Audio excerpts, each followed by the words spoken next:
What is the dealio? But this time, I actually know what it is. The pants, yeah. Thanks, Walmart. Y'all didn't have no more sizes. Come on, bruh.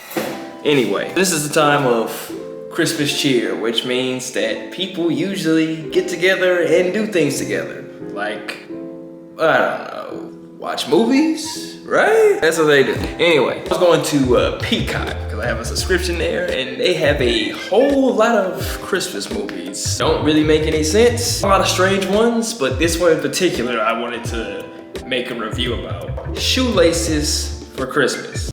Yes, they made an entire Christmas movie about shoelaces.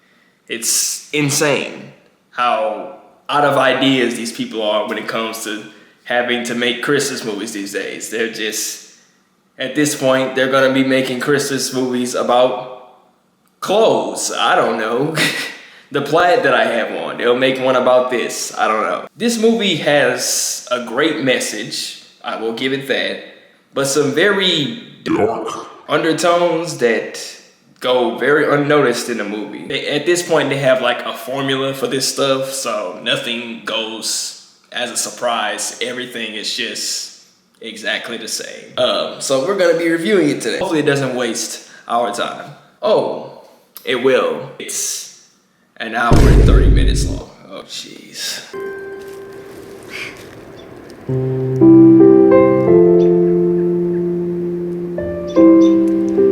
She did come here.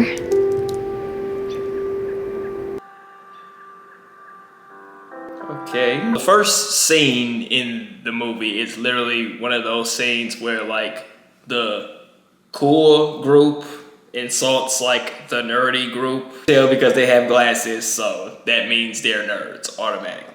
And every movie like this does this, where they have a scene where they like have to insult like some other character or something. And actually for a second, I thought the main character was gonna be this girl, but apparently it's not. It's actually this girl, and her name is Jennifer. Did you get that sweater? Next time she decides to make you a sweater, tell her you're violently allergic to it. Shut your lame ass up, nigga. Look, you're new. Hannah's just trying to help. You can thank me later. Is this nigga serious? Basically establish her as a snobbish piece of garbage, basically, who doesn't have any manners or doesn't care about anybody. That's the entire point. Yeah, why is the girl next to them standing there with glasses, right? Because they would be considered a nerd in this movie, right? Because they have glasses on, but apparently they're cool with her. They gave her a chance, but they didn't give this girl a chance. I don't know, it's very contradicting. Also, they're just standing there just watching this bullying happen. You're just not gonna do anything. Like, these story writers for these Christmas movies, like, just don't interact with real people, apparently. And Jennifer's dad comes and he picks her up from school, and she gets in the car and just like gives him this weird look, like she doesn't want to put her seatbelt on or something. She gets in the car and she's like, "What? When you're too cool, you know, you don't need to be safe. Who needs a seatbelt around here? The freak?" So Jennifer has this Paris trip that she's trying to go to because she has a dream of becoming a fashion designer of some sort. So I guess the Paris trip is supposed to it's supposed to give her leeway to being a fashion designer. But, you know, She doesn't deserve it. I mean, honestly, she doesn't do anything. Scene, this is where they kind of establish the relationship and the personality of Hannah, the girl she's talking to, and Jennifer. And you can basically already tell they're the like prototypical, you know, we care about clothes, money, that stuff, cute boys, that kind of thing. But then it takes a very dark turn. Oh, what about Heather Simpson? Do you still hate her? No, but I don't like being around her. Me too. If I needed to charge my phone, I'd unplug her life support. huh? Like, bro, are the kind of friends that you do not want. And the thing is, I know that she supposedly said it as a joke, but just the way she acts just tells me otherwise. I don't know. I don't even know why she would even say something so vindictive and evil like that. You're gonna unplug someone's life support, ending their life just so you can charge your phone because it's on 1%. Yeah. Friends forever. Notice how she didn't say friends forever back. I think she knows a little bit more than we do about this girl's evil intentions. Without even knowing anything about this woman or who she is as a person, I can easily spot when someone is sick. This woman looks sick. Now, the thing is she walks into this room and doesn't even think that anything is wrong. Like, you can't tell the person that you've been seeing for the last 17 years of your life is sick. Your mother has been undergoing chemotherapy. So then the dad reveals that the mother has cancer, of all things, which is honestly just like one of the worst things you could ever hear when it comes to a family member of any kind or a person you care about having cancer. And this girl's response is this. What about the Christmas party? And we always do it here. You do the best decorations. Is this nigga serious? Mom, you're sick and you're gonna die, but what about the Christmas decorations? Come on, you're not gonna let cancer get in the way of that, right?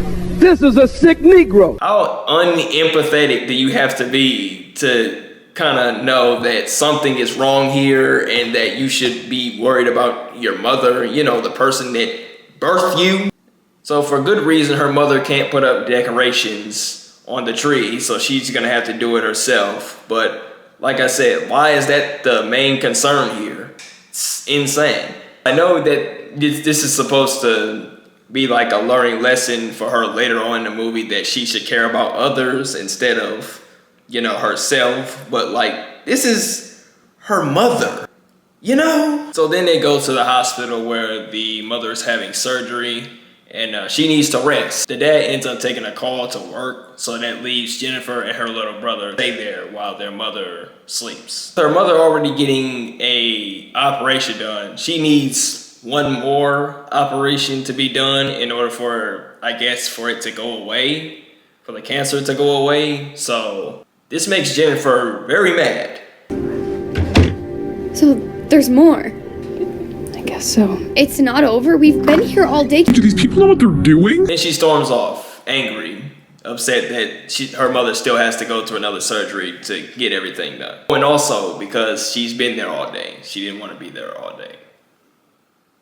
It's your mother. Like, do I have to explain that? She wanders off. A very strange man just looks at her and just discuss as if he knows what she just did or something. So she ends up wandering into a homeless shelter, and then she meets this guy. His name is Vinegar Ben. Yeah. What, somebody drop you off? What is it? It's not a what. It's a who. Are you lost? No, I'm not lost. What is this place? A family shelter? Oh my God! Wow!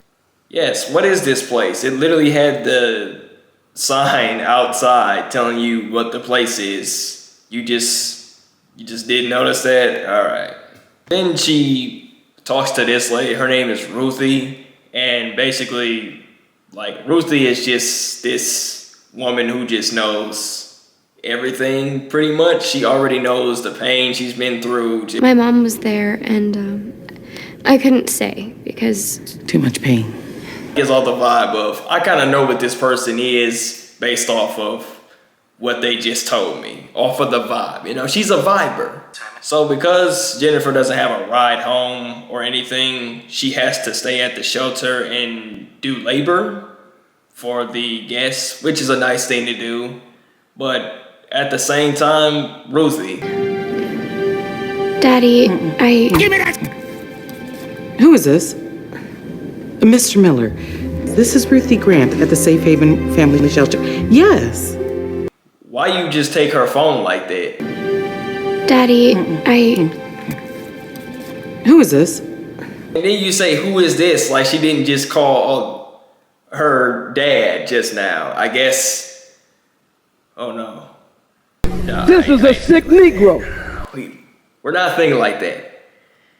She's 17, I think.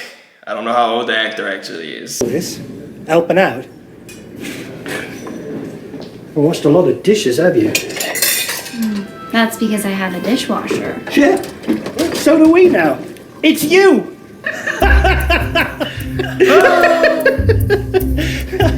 Oh, lighten up, love. It's not exactly something I want to learn, so... We noticed that right off. See? I told you, this woman knows what is going on without even seeing anything. It's insane. So then she leaves and she comes into this room and she sees a little girl brushing a doll's hair. Her name is Chloe, and she's a mute, but I have it on good authority. She's gonna be speaking. You know, Christmas miracles, you know. Obliged for your help, No, it wasn't much. You can say that again. but you can't. So just try to be normal and say thank you. You know, it's odd. Every time you open your mouth, Ruthie, some idiot starts talking. And you're stupider than a box of hammers.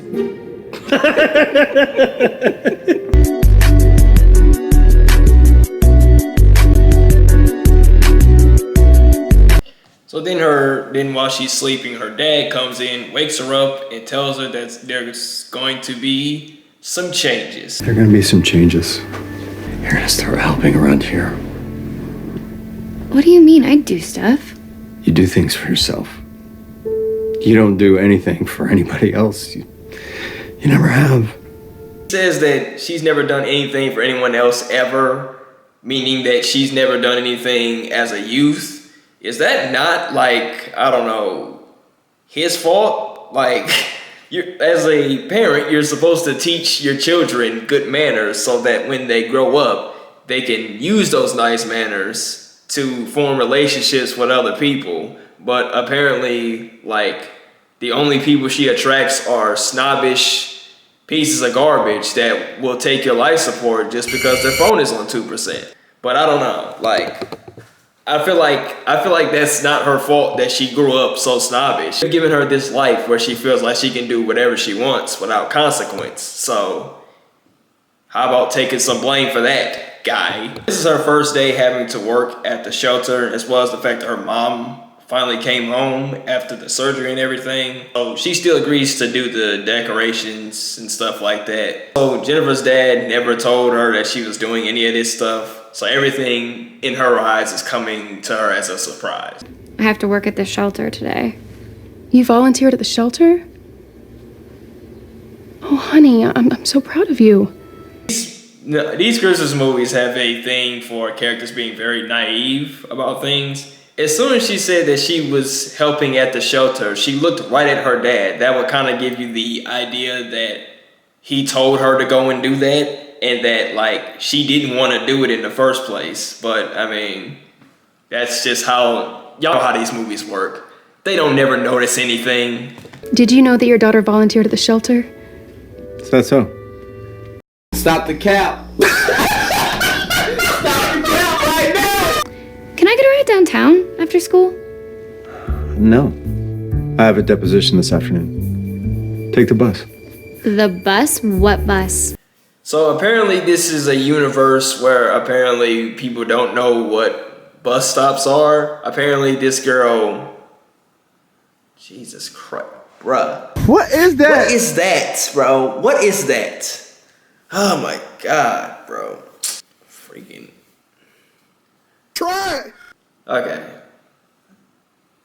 Okay, that's better. Apparently this is a universe where bus stops are like just non-existent. Even as a kid, you would notice like random metro buses just riding around or something. But I guess she's always been in a car her entire life. So she's never seen a metro bus, apparently. Like what world are they living in?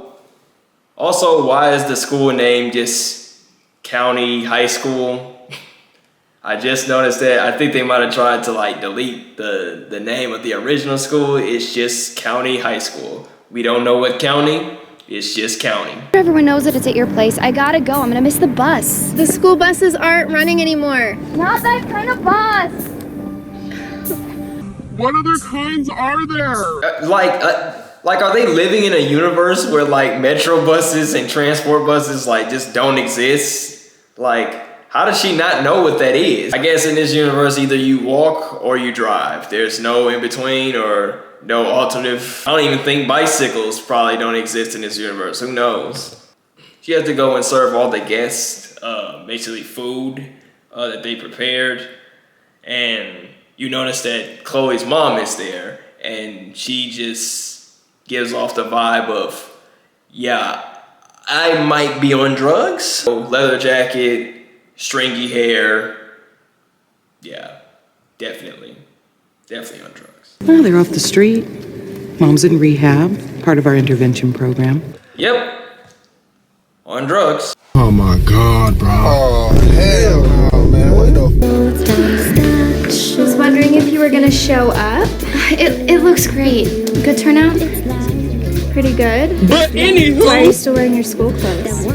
I did not have time to change. It doesn't matter. Hey, Matt, can you take this for me? Thanks. It doesn't matter? Who are you and what have you done with the Jennifer that I know? Yeah, because the Jennifer we know is a piece of garbage, you know? She sucks, she stinks, she acts like a... Ooh, almost said what? I almost got back to cussing on that one. I better chill, boy. I better chill. So this is Chad Gilbert. No, I'm just kidding. His name is Mike. But, you know, he gives off the vibe of, I'm the main character's love interest. Just heavy. Dude, like, I'm Mike. Like, what's going on? You know, family is good, you know. Just that guy. Just that guy. Then we get to this scene where Mike's sister is the girl that they insulted earlier, and it gives off this very just Awkward vibe. I brought my little sister along too. I hope that's okay. Yeah, sure, it's fine. Hey. Yeah, hi.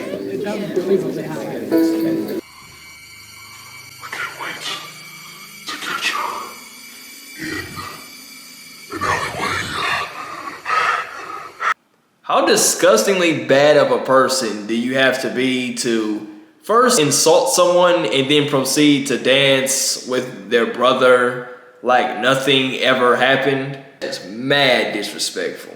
The girl's name is Carly, and I know for one, she can't wait to catch this girl lacking, bro. Dancing with my brother, eh? What do you do? Well, my family owns a construction company, so, you know, we do all kinds of jobs. But right now we're getting ready to decorate the parks for Christmas. Of course, his dad has a company. He's probably the next in line to get it when his dad retires or something. Because that is literally every, like, male love interest. They own some kind of company or something like that. They're rich of some kind. They got this cool Chad vibe around them. Every love interest, I swear to God, in these Christmas movies are the exact same. And then there's this compilation of her spending her time at the shelter. And then she noticed something particular about Chloe's shoes.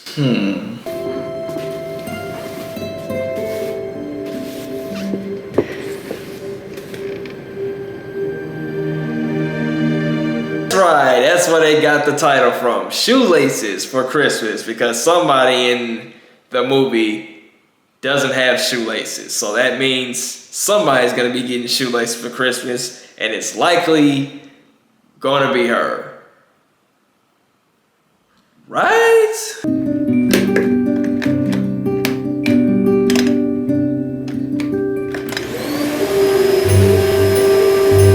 First of all, how did you know that she wanted it to be on? And doesn't she have to like pull it down first before she starts vacuuming? You didn't have to do that, my guy. She's missing calls from Hannah, which is a good thing because, or maybe that's not a good thing because she might want to try to do something very nefarious. Now she's washing dishes. She's trying to make up to Carly for what she said to her at the beginning of the movie. You kind of see a change in her personality and how she does things. She cares more about people, which is a good thing. I was just telling Jennifer that she could invite to one for Sunday. You sure? Why not? We have to eat that turkey I bought for the Thanksgiving dinner we never had. So with her mom recovering from her sickness, she tells her that she's allowed to invite one friend, to Christmas dinner.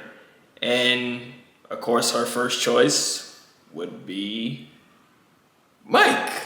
Mike Breckenridge. Hello? What are you doing? Just getting ready to go to work. That's all you do. I hope you're working on something amazing for Parrot. Yeah, I am, sort of. Have you seen Chrissy's pants yet? She looked like she had one of those inflatable kid slides in her back pocket. Look out, man overboard. I'm not sure if he wants me to say that. It's kind of personal. It's personal. Something is just off about this girl. Just off. Call me this weekend, please. Okay, I'll try. She give her that, I'ma try. Ooh. Pack her up, man. Pack her up. Get her up out of here, man. She's done. Jennifer is about to tell this story to the children at the shelter. And then there's just this one kid blurting out all these very graphic stuff. This boy is the making of a criminal right at this point. I don't know what crime it is he's going to commit one. I think this is the time to stop him now and to get this stuff out of his mind because I don't know where his mind is. How about a new story called The Princess Who Never Talked? Never heard of that one. Did somebody cut out her tongue? No, no one cut out her tongue. Cut off her head with a lightsaber. Cut off her. And I know that the movie is trying to make it seem like, oh, it's like, you know, he's a kid, he doesn't know. I think he does know. I think he knows too much. Someone has to stop him. That she ends up telling is basically about the girl who doesn't speak, and in some ways it resonates to Chloe. No, I just thought it might make someone feel like, you know, part of the group. Do you have any chocolate? Girl, you can ask me for anything but my chocolate. I'm so sorry, y'all, but I have to. I'm so sorry, bro. I have to make this joke. Hey, can I have some of your caramel? Yeah, sure.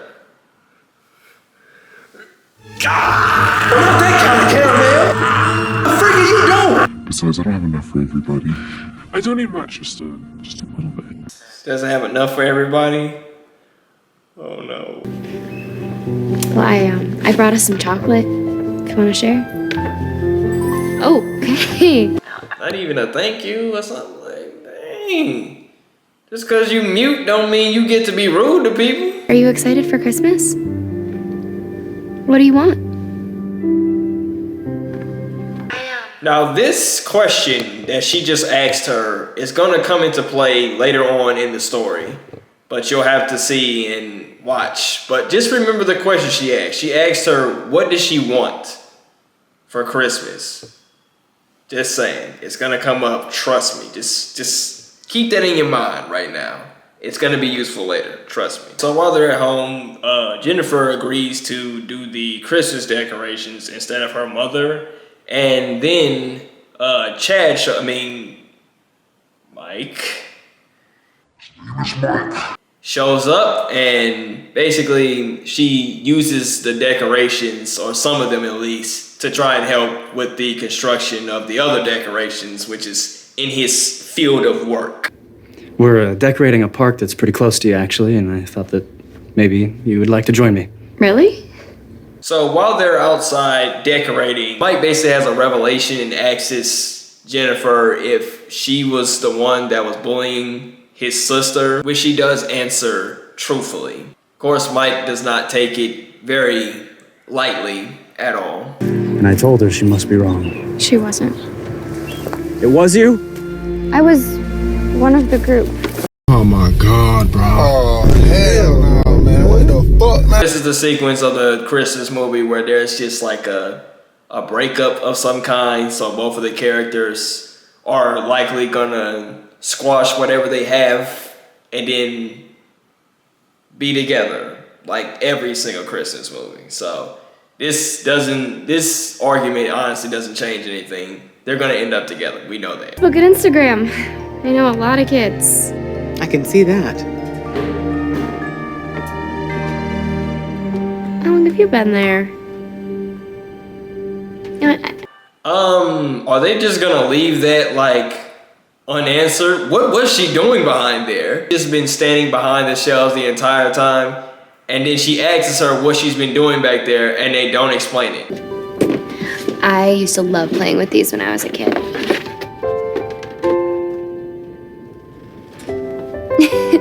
I know. You know, her whole thing is that she doesn't speak, and I have a strange feeling I know why she doesn't speak. And it's because she, you know, might sound like this. Chloe, come on. Like, we have turkey. We got some green bay. I mean, we got everything over there. Do you want something? Come on. I know you want some. Come on.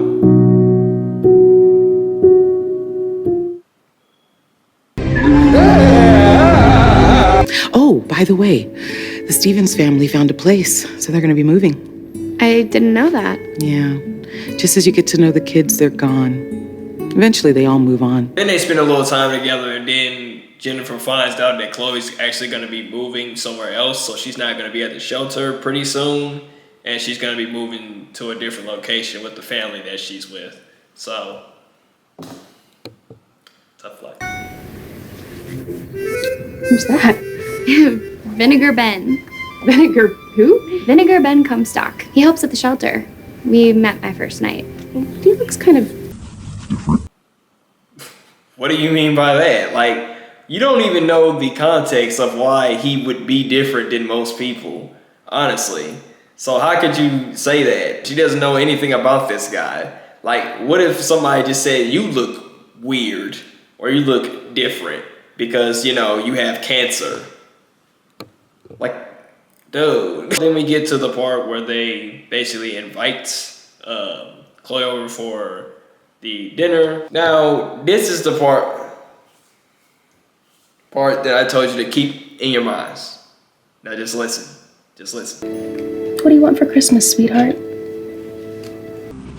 Shoelaces? Huh? What? She asked her, what do you want for Christmas? Didn't Jennifer ask her that earlier and she just didn't respond? Oh, are you excited for Christmas? What do you want? Because if that was all she wanted to respond to, if that's what she wanted someone to ask her for once, I guess, because apparently from her mom, she just never has talked, apparently. It's like, I don't get it. Like, how is this the thing that she responds to? And yes, the only thing that she has ever wanted, apparently, is shoelaces. That's it. Nothing else. Didn't want a Barbie house or anything like that, or a new doll or nothing. Just shoelaces. Those things probably cost maybe $1 or $2 to get from a local convenience store. They made an entire movie about shoelaces, bro. They have run out of ideas, truthfully. Jennifer takes Chloe to this secret, like, space that she calls it or something like that. And then she does this. Just doesn't feel right having shoelaces when my new best friend doesn't. Okay, so then give the shoelaces to her then. What are you doing? Don't put them up in the tree. Give them to her. It's like passing by somebody homeless who needs clothes and then does this.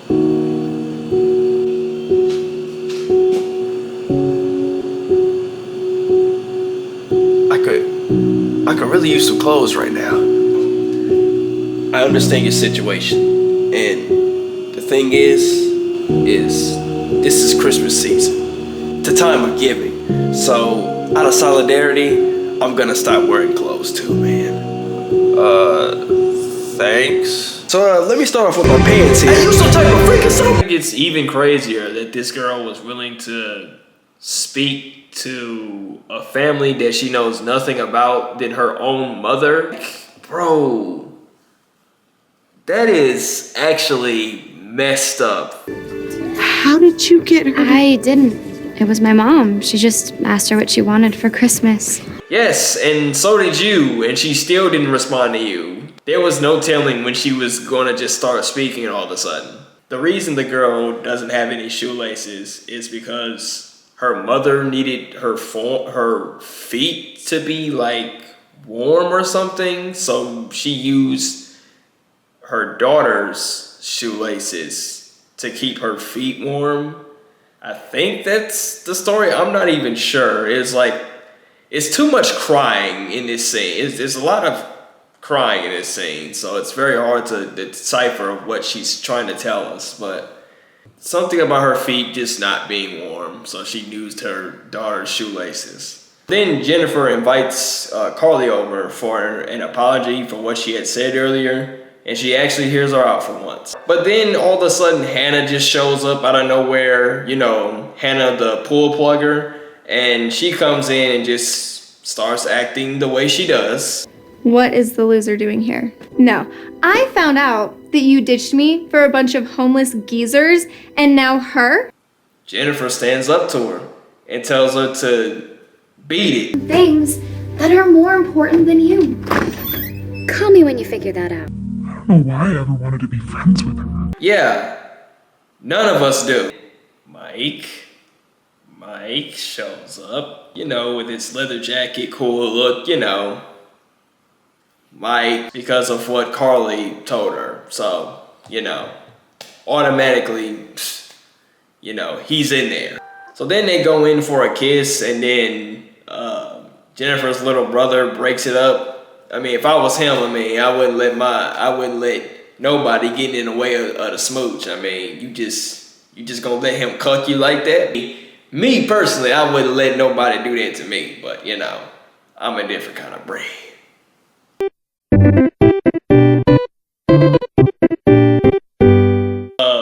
Miss Ruthie ends up revealing to Chloe's mom that she's gonna be getting relocated to a different place, but they're under some kind of protection or something, which means that they won't be able to contact them further in the movie, and we never see Chloe in the movie again. Unfortunately, Chloe and Jennifer never interact with one another at the end of the movie, but that's how it ends. So then they come back to the secret space they come and they remember going to, and she tied up like a pink shoelace there. We never actually see the girl with laces on, so we never know if she actually got them or not. I hope she did. I mean, it's a very simple gift. Could make that little girl's entire life, who knows? Basically, that's the end of the movie. It basically ends, well, pretty much like any Christmas movie. Happy ending, everyone goes home happy. That's all. I want to watch this movie because it's just I just found it to be very bizarre. The title was very bizarre, and I wanted to watch it. Merry Christmas. I couldn't get my Christmas hat from Walmart. They didn't have any. But Merry Christmas. Y'all already know. Peace, love, and serenity. And I will see you guys next time.